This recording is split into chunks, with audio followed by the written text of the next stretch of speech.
Paz para formular a súa pregunta. Grazas, señora presidenta. Boa tarde, señoras deputados, señores deputados. Quixera tamén darlle as boas tardes e a benvida aos representantes da Coordinadora Galega de Plataformas en defensa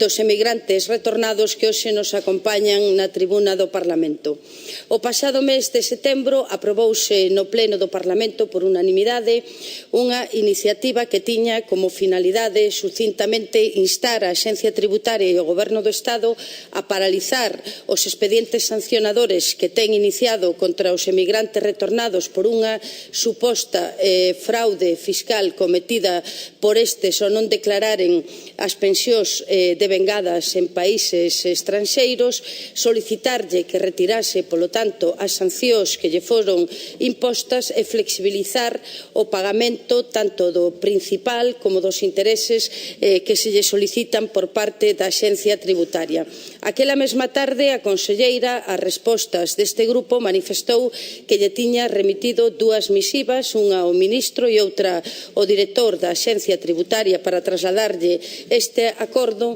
e transcurrido máis de medio ano desde aquela data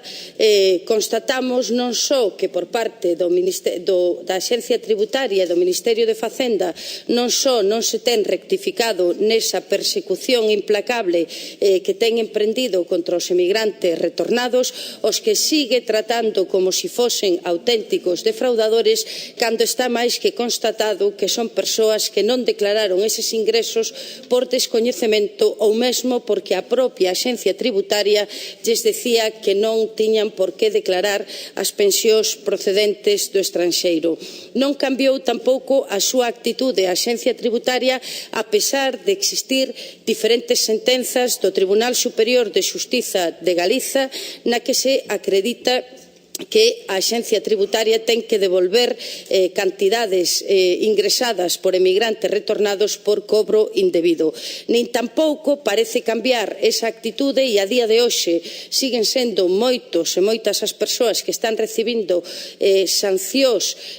do exercicio anterior e tamén moitas outras as persoas que están empezando a recibir os requerimentos para que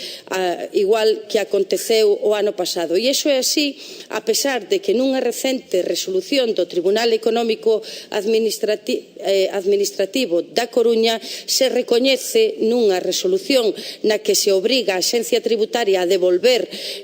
a un emigrante retornado a sanción que se lle cobrou, como digo, recoñécese a opacidade da normativa e que, polo tanto, non pode haber ningún ánimo de fraude por parte dos emigrantes retornados. Nós o que queríamos saber é, nestes 6 meses, que fixo o Goberno da Xunta. Moitas grazas.